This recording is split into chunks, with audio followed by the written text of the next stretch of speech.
नमस्कार दोस्तों, जय श्री राधे, जय श्री कृष्णा। आज हम बात करने वाले हैं उन कन्याओं के बारे में जिनके विवाह अभी नहीं हुए और जिनके मन में यह कहीं ना कहीं प्रश्न उठता रहता है कि उनका जीवन आगे कैसा होगा और उनके भाग्य में क्या है। शर्म के वश वह किसी से पूछ भी नहीं पाती और किसी से कह भी नहीं पाती, क्योंकि आज का समय तो बहुत आगे पहुंच चुका है। फिर भी आज के समय में भी हमारी जो बहनें हैं उनके मन में यह विचार उठता रहता है कि उनका भाग्य कैसे निकलेगा और कैसा होगा उनका पति। क्या वह उन्हें सुख देगा या वह उन्हें दुख देगा? क्या वह अपने मन की बात उससे कहने में सहमत हो पाएंगी?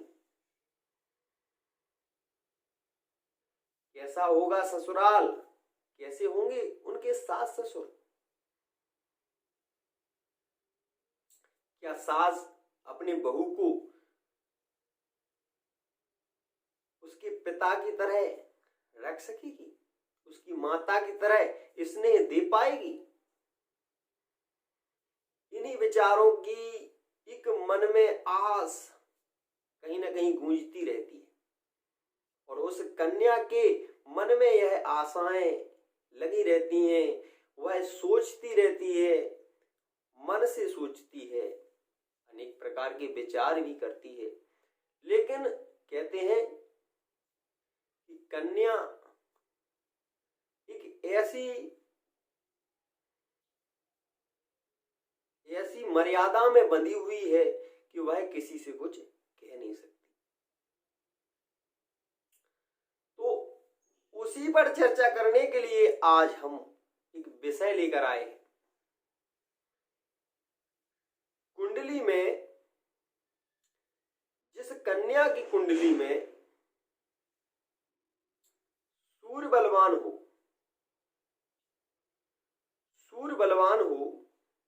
उच्च ग्रहों से दृष्ट हो। सूर्य, मान लीजिए कि सूर्य मेष राशि में स्थित है, तो उसे अपने ससुराल पक्ष से ससुर से सुख मिलेगा। ससुर उसका जो होगा वह बड़ा ही दयावान होगा, पिता की तरह पोषण करने वाला होगा। और यदि कन्या की कुंडली में शुक्र सप्तम भाव का जो मालिक होता है वह यदि लाभेश होकर बैठ जाए, तो उस कन्या को अपनी सास से सुख मिलेगा। माता की तरह वह उसे प्रेम देगी, प्यार करेगी। और यदि कन्या की कुंडली में बुध बलवान होगा तो उसे अपनी बहन से सुख मिलेगा, उसे अपनी नंद से सुख मिलेगा।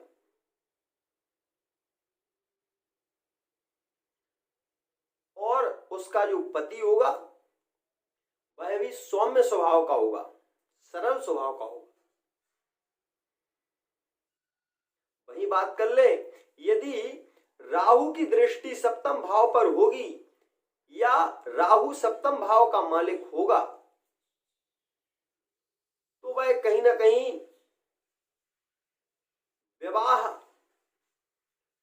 विवाह में सप्तम भाव का मालिक हो जाएगा और सप्तम भाव का मालिक होकर वह पति से विच्छेद कराएगा, लड़ाई झगड़े कराएगा, क्रोध का कारण बनेगा।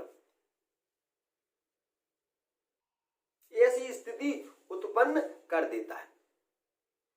बात कर ले शरीर की, तो शरीर में सूर्य मेष राशि में जिस समय होता है उच्च का होकर जब सूर्य बैठता है मेष राशि में, तो वह सुख का कारक हो जाता है, शौर्य का कारक हो जाता है, पिता की तरह पोषण करने वाला हो जाता है।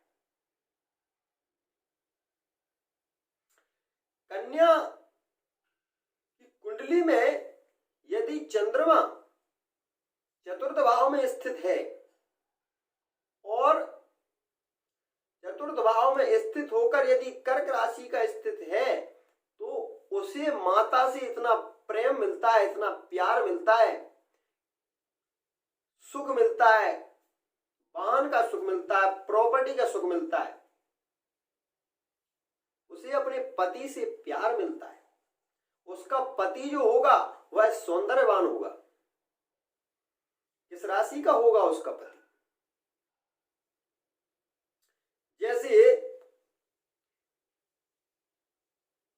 लग्न में, जिस लड़की की लग्न में सप्तम भाव में मकर राशि स्थित है, तो उस लड़की का जो पति होगा